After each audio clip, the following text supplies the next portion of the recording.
chapter 18, and then we'll jump ahead to chapter 21. Let us listen for the word of God. The Lord appeared to Abraham by the oaks of Mamre as he sat at the entrance of his tent in the heat of the day. He looked up and saw 3 men standing near him. When he saw them, he ran from the tent entrance to meet them and bowed down to the ground. He said, "My Lord, if I find favor with you, do not pass by your servant. Let a little water be brought and wash your feet and rest yourselves under the tree.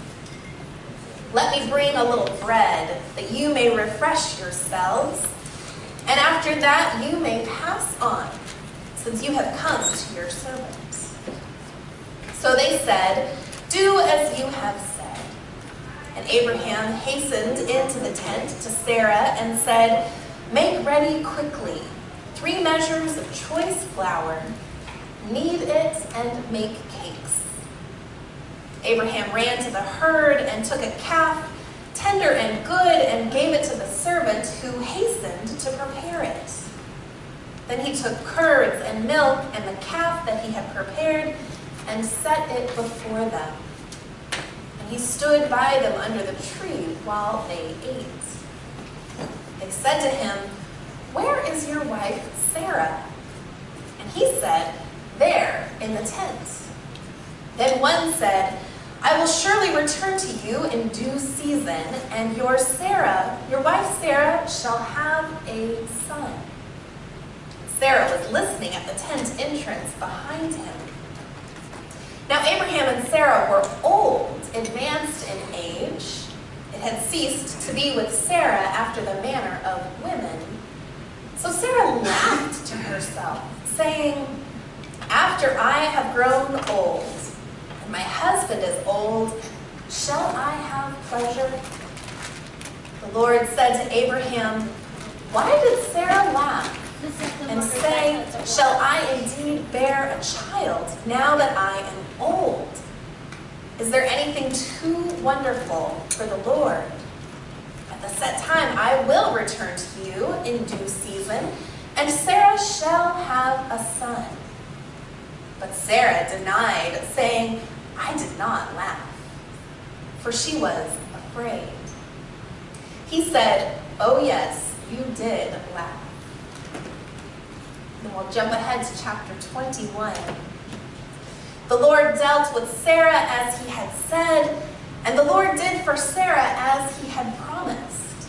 Sarah conceived and bore Abraham a son in his old age, at the time of which God had spoken to him.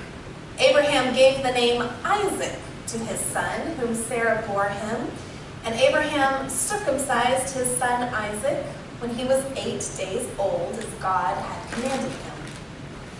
Abraham was 100 years old when his son Isaac was born to him.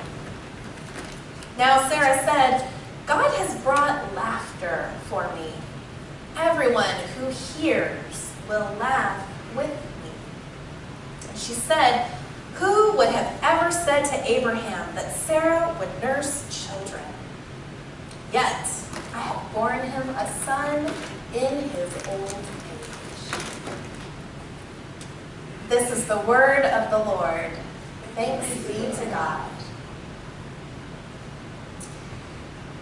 Amused by the requests he found himself making of his children, Nathan Ripperger decided to have a little fun.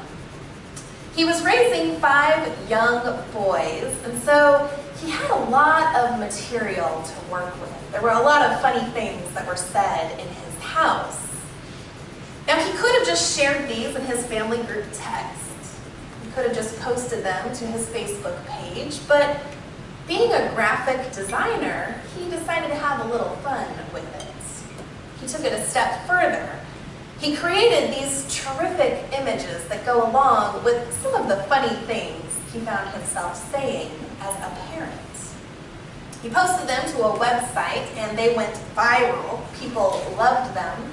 And he eventually turned them into a book called "Things my children. I have a few favorite ones that he's done. Put it down, asparagus is not a weapon. This is why I told you you could not take your sandwich into the bathtub. We don't eat dinner with our toes. And my personal favorite, did you put syrup on the dog? If you let your imagination wander a little bit, you can picture some of these scenarios where kids do those outrageous things. Have children or grandchildren or have really spent any amount of time with children, and you can imagine saying some of these things. It sort of comes with the territory with kids. Their young minds are not yet developed enough to know what's appropriate behavior at certain times and what is safe or not so safe. And so parents find themselves saying some pretty bizarre things at times. Ripperger was able to find the humor in those things when he published his book. I think that if God were to put together such a book with illustrations paired with some of the more ridiculous things God has said, this scene with Sarah would make it in there. Sarah shall have a son. She certainly found that worth laughing at.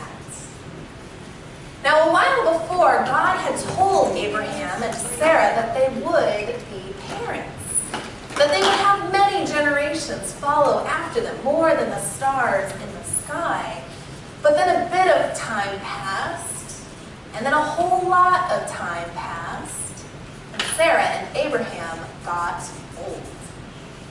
By the time God revisits the conversation, Sarah is 90, and Abraham is nearing 100. At this point, they begin to wonder if that promise is still going to come true, wondering if they would indeed have children. Sort of out of the blue, God reappears. In chapter 17, we see God and Abraham have an exchange. Abraham hears the news once again that they will have a son. And in that moment, Abraham laughs at God. And then God comes to their tent under the disguise of these three men. Abraham knows it's God, so he urgently rushes to get everything prepared to host these three men. Sarah lingers at the entrance of the tent, sort of eavesdropping on the conversation. It was not proper for a woman to be present at the table. Her place was in the kitchen. One of the guests asks where Sarah is, and Abraham says, oh, she's just inside the tent. And the guest sort of nonchalantly says, well, I'll be back in a little bit. And by that time, your wife Sarah shall have a son. Abraham doesn't react this time. He's already heard this news. But then Sarah hears this news for the first time. What does she do? She laughs. By herself in that tent, she laughs at this news from this stranger, not knowing that it was God saying these things. She laughs as she looks at her paper-thin skin, wrinkled and aged with time. Perhaps she thinks it would be ridiculous to raise a child at this point in life. She doesn't have the energy that she used to. She laughs as she thinks about all of those years of waiting and hoping, knowing the pain and heartache of infertility. Each month passing and still no pregnancy. Adoption and IVF were not options back then, but she did everything she could to get Abraham a baby, even getting her slave Hagar to act as a surrogate, but that's not what God had in mind.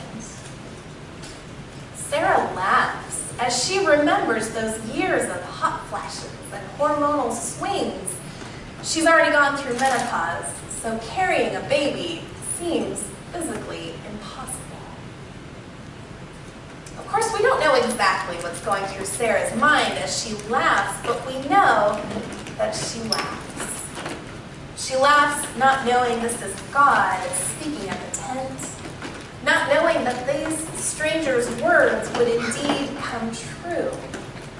She waited all this time to have a child, feeling that longing to be a mother. And so she laughs. Perhaps her laughter is actually a holy, hopeful laughter. Laughter that is ridden with skepticism and despair, but also ingrained with that longing for God's promise to be true. That she would indeed become a mother. I would imagine there was doubt and fear in that laugh, but also so much hope. Suddenly, God speaks up, and Sarah realizes it was God all along there. She realizes it's God telling her this, that she would bear a child in her old age. And she's still hiding in the entranceway of the tent. And so God asks Abraham, "Why did Sarah laugh? Did she not believe me? Is there anything too wonderful, too difficult for me to accomplish?" God goes on to say once more that Sarah would have a son, that the promise would be fulfilled. Sarah then pops out of the tent and says, "Oh, no, I didn't laugh." And she lies to God's face. She fears what God might do because she laughed. Maybe she thought God's mind would be changed, that the promise would be taken back. Maybe she thought God would punish her because she didn't believe enough. And so out of fear and trembling, she lies to God. God's only response is, "Oh yes, you did laugh." But there's no condemnation. There's no punishment. It's simply an observation of how she reacted. Perhaps God is struck by Sarah's laughter. Perhaps God is reminded of Abraham's laughter when he heard the news just a few days before. Perhaps God is taken aback by their inability to believe, that they couldn't believe that the creator of the universe, the one who put the stars in their place and crafted every grain of sand, could give them a child in their old age. But it does come true. Sarah indeed has a son. God's promise does not depend on Abraham and Sarah's readiness to accept it. And so when we jump over to chapter 21, Isaac is born to Sarah. God's promise comes true. Even though Sarah laughed and lied and doubted, God's promise comes through. The boy is born, and per God's instructions, Abraham names him Isaac, which means laughter. It's almost like they have this inside joke between Abraham and Sarah and God. Remember that time when we laughed at that promise you made us? Well, we named our child Laughter. Abraham and Sarah might have a good sense of humor about it now that their son has been born in their old age, just as God had promised. We are often like Sarah and Abraham. We laugh at the promises God makes. We sometimes think they're ridiculous and impossible. We doubt and we question. Like Sarah, we laugh at these promises because sometimes that's all we can do. When our hope of a promise fades, we don't know what else to do but laugh with a holy, hopeful laughter. Biblical scholar Walter Brueggemann notes, however, that God doesn't promise us everything, even to people who trust God's promises. Only what is consistent with God's sometimes mysterious, but always good purpose. is possible for the Lord. So while God promises us a future in God's new community, God doesn't promise us everything we want. This is perhaps one of the hardest elements of our faith. Coming to terms with those so-called unanswered prayers, those supplications lifted up to God that don't seem to get answered. Faith is, as Brueggemann reminds us, a scandal. Its promises are beyond both our expectation and all evidence. So no wonder then that Sarah was so afraid. God gives the promise, but calls many of us to wait a long time for it.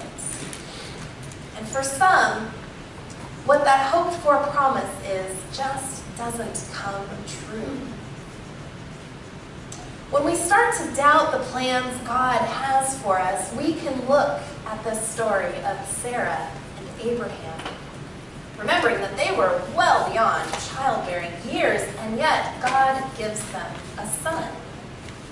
They thought it was too late, that God had somehow forgotten about them.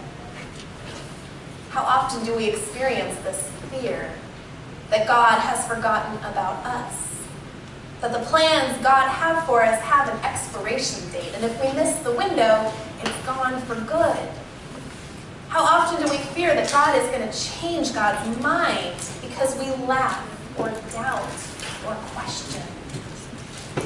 Isaac being born to Sarah reminds us that God's promises are everlasting. That God indeed has a plan for each of us, even if we don't understand that plan. And Sarah's story reminds us that God doesn't condemn us when we have those doubts and fears, or even if we laugh at God. His promises won't be revoked just because we have those doubts. I almost think God welcomes that exchange of questioning and doubting and even laughing. It's part of what makes our relationship with God more connected, close. Laughing over the seemingly absurd things God says. The story of Sarah having Isaac in her old age reminds us that God works on a different timetable than we do. God doesn't always act when we think God should act. And God doesn't always act in the way we think God should act. But we can trust that in the end, God will come through, acting in our best interest. God will keep those promises made to us, promises to love us and care for us, that life and death cannot separate us from that love. Because as God's beloved people, our hope rests in the promise that God is with us to the end of time. Thanks be to God. Amen. Amen.